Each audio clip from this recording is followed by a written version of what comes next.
punire tutti per non aver saputo fronteggiare la stupidaggine di coloro che, malgrado i divieti e le raccomandazioni, hanno continuato a non curarsi dei rischi.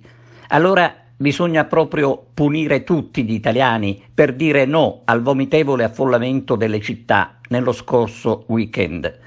Il governo sta riflettendo, ma la stretta ci sarà, perché gli esperti dicono che è necessaria.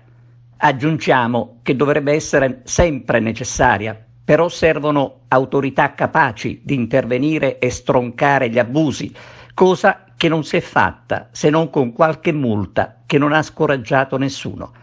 Da qui il bisogno di adottare altre misure più forti, senza arrivare a Natale però, misure idonee e fermezza assoluta, dimostrando di saperci fare con l'ordine pubblico e le emergenze, ma dimostrarlo sempre nei momenti che servono. Andiamo verso una zona rossa nazionale, ma lo sapremo solo nel tardo pomeriggio, quando il governo giallo-rosso renderà ufficiale quello che la stampa si è quasi ostinata ad elencare in questi giorni. Le chiusure e i blocchi peseranno soprattutto per chi il rispetto per le regole lo ha sempre avuto, ma la linea del rigore non fa sconti e ci sarà da ringraziare così gli idioti, ovvero i tanti italiani senza cervello.